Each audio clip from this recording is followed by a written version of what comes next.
So hey everyone, welcome back to the channel. And मेरी facts about Pokegirls वाली series में आप सब ने भर भर के love and support दिखाया. And as a sequel to this series, I made a video containing all of them.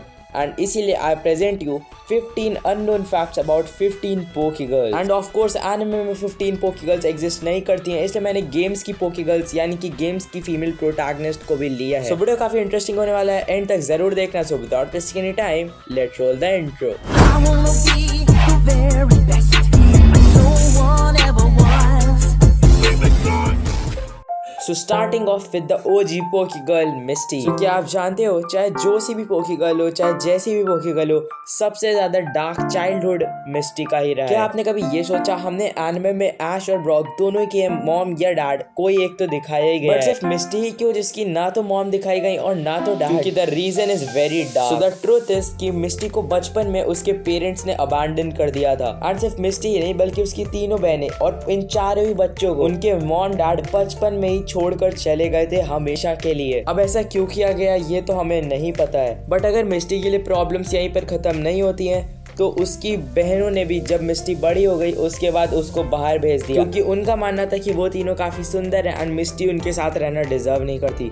तो चाहे जो भी हो, मिस्टी का चाइल्डहुड काफी डार्क रहा है. ना उसके पेरेंट्स ना उसके भाई बहनों ने उसका कोई भी साथ दिया. एंड इसलिए आज एनिमे में हम मिस्टी को जब भी खुश देखते हैं वो जो है वो अपनी वजह से और अपनी मेहनत पर इतनी ऊपर तक आई है. Now let's move on to the next fact. Fact number 14 है कांटो की फीमेल प्रोटैगनिस्ट यानी लीफ के ऊपर. क्या आप जानते हो, लीफ का कैरेक्टर भी रेड के साथ साथ पोकेमॉन के पहले गेम और पोकेमॉन की शुरुआत में ही बना लिया गया था. बट क्योंकि गेम बनाना बहुत मुश्किल हो रहा था इसलिए Pokemon red and blue games में सिर्फ रेड को रखा गया. But the best part is जब बाद में इन गेम्स को फिर से रिक्रिएट किया गया जो थे fire red and leaf green, तब वो लोग लीफ के पुराने कैरेक्टर को वापस ला पाए क्योंकि उसमें एक नया फीचर ऐड करा गया जो था आर यू अ बॉय और गर्ल. एंड इसी तरह हमें देखने को मिला था लीफ का सबसे पहला अपीयरेंस.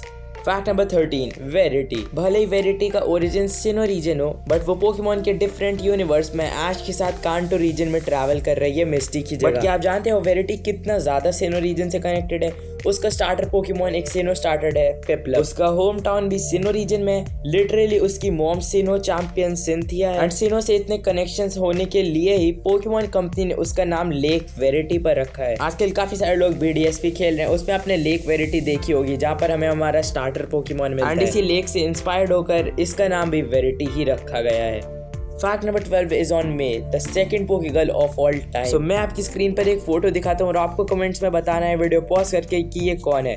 तो बताओ ये कौन सी फीमेल प्रोटैगनिस्ट है? आप में से 99% लोग ने कहा होगा ये भी मे ही है, बट नहीं, एक्चुअली में ये कैरेक्टर मे नहीं है और इसका नाम जो गेम्स वाली में है उसका नाम आना है. एंड एक तरह से ये डिफरेंट कैरेक्टर. अब आई डोंट नो क्यों दोनों कैरेक्टर ऑलमोस्ट सेम ही है पर दोनों को एक अलग कैरेक्टर के रूप में पोकेमॉन कंपनी ने दिखाया है. आपको क्या लगता है ज्यादा अच्छा देखने में कौन लगता है, मे या आना? कमेंट्स में जरूर बताना. Fact number 11 is based on one of my personal favourite Pokegirl Dawn. And I know आप में से भी काफी सारे लोग की फेवरेट यही होगी. एंड द फैक्ट इज आपने एनिमे में देखा होगा कि पिपलप जब इवॉल्व होने वाली होती है तब वो इवॉल्व होने से मना कर देती है एंड अपना एवोल्यूशन स्टॉप कर देती है. बट क्या आप जानते हो पिपलप एक्चुअली में इवॉल्व क्यों नहीं हुई? एंड यही सेम क्वेश्चन पोकेमॉन के डायरेक्टर से एक इंटरव्यू में पूछा गया एंड उन्हें डायरेक्ट आंसर दिया पिपलप सिर्फ इसलिए इवॉल्व नहीं हुई क्योंकि जो एम्पोलियन है और जो प्रिनप्लप है वो बहुत बदसूरत है डॉन के पोकेमॉन कॉन्टेस्ट के लिए. गजब बेइज्जती है.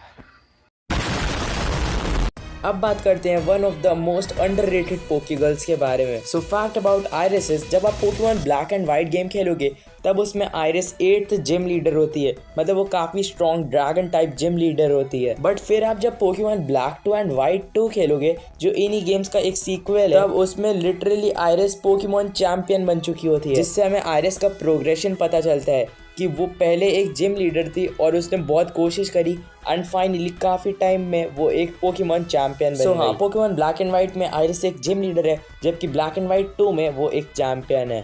अब बात करते हैं Pokemon black and white games की फीमेल प्रोटैगनिस्ट की, हिल्डा. क्या आप जानते हो Pokemon black and white games की हिडन कोडिंग में एक हिडन कोड मिला है जिसके अकॉर्डिंग जब हम लीग जीत जाते हैं उसके बाद हमें हिलबर्ट से बैटल करने को मिलता है या फिर जो भी आप कैरेक्टर लेते हो उसका ऑपोजिट. बट ऐसा गेम में नहीं होता, यानी कि ये एक स्क्रैप्ड आइडिया है, बट आई थिंक काफी मजा आता है लीग जीतने के बाद हिलबर्ट से बैटल करने में।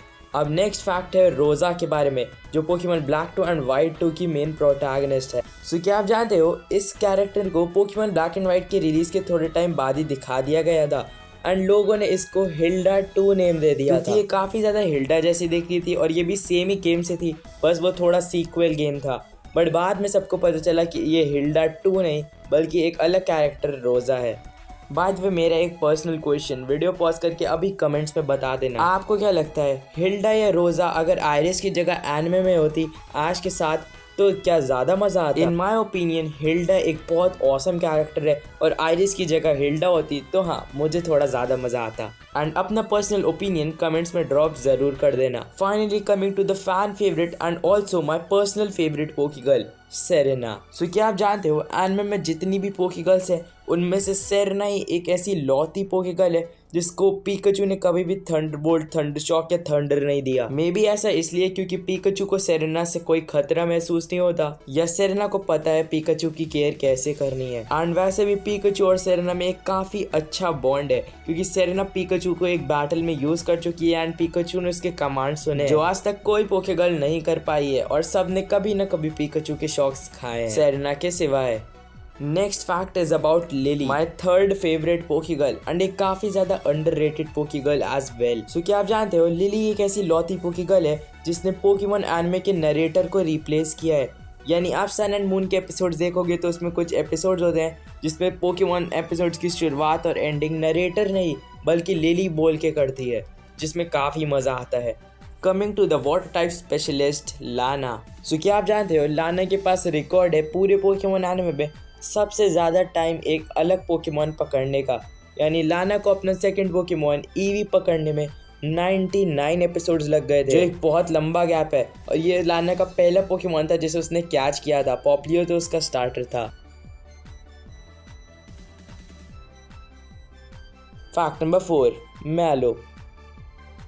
भले ही मिस्टी का चाइल्डहुड भी काफ़ी ज़्यादा डार्क था बट मैलो का चाइल्डहुड भी उतना ही डार्क था एंड मेरे लिए ये ज़्यादा इमोशनल था। सो स्पॉइलर अलर्ट्स, मैलो जब छोटी थी तब उसकी मॉम काफ़ी ज़्यादा बीमार पड़ गई थी और वो काफ़ी सैड फील करती थी कि वो मैलो को टाइम नहीं दे पाती हैं और उनने मैलो को सॉरी बोलना स्टार्ट कर दिया था बार बार। बट मैलो एज अ किड काफ़ी इरिटेट हो जाती है और अपनी ही मॉम को आई हेट यू बोल देती है। But the saddest part was उसी के कुछ ही टाइम में मैलो की मॉम की डेथ हो जाती है एंड उसकी मॉम को लास्ट टाइम उसने जो वर्ड्स बोले थे वो थे I hate you and I don't think इससे ज़्यादा सैड कुछ हो सकता है।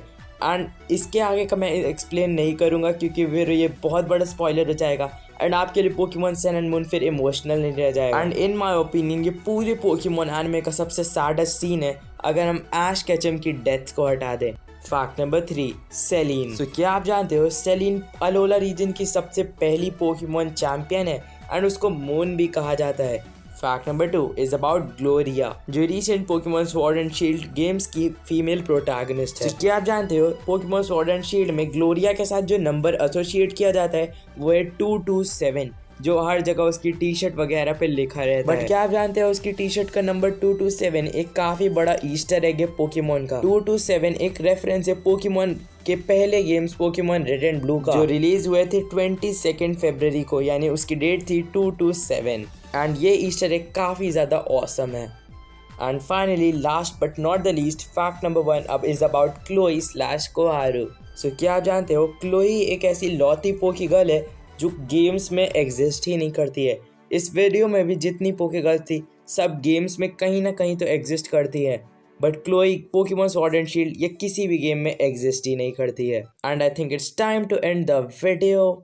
सो that is it for today guys. अगर आप लोग चैनल पे नए हो तो चैनल को सब्सक्राइब कर लेना और बाजू वाला घंटा भी दबा लेना। अब मुझे फर्क नहीं पड़ता आप सब्सक्राइब बटन पे थंडरबोल्ट करो या फ्लेम थ्रोवर, बस दब जाना चाहिए। वीडियो को जरूर से लाइक कर देना क्योंकि उससे मुझे इंस्पिरेशन मिलती है और ज़्यादा वीडियोस बनाने के लिए। चैनल से अपडेटेड रहने के लिए मुझे इंस्टाग्राम पर फॉलो कर लेना और गेमिंग पोकेमॉन वीडियोस देखने के लिए मेरे ब्लेज प्लेस चैनल को भी सब्सक्राइब कर लेना। दोनों की link is in the description. ये रहा आज का पोके क्विज, सबसे पहले आंसर करने वाले को मैं पिन करूंगा। So I'll see you guys in the next video. Until then, bye bye. Tu Pokémon Master बनेगा कौन? ये बन मुझे चाहोगे नंबर 1 चलना चाहूँ मैं इसी राह पर जहाँ मिले हौसला और बनूं घर खतरे के वक्त ना हूँ मन में डर याद रहे सब चाहूँ जिधर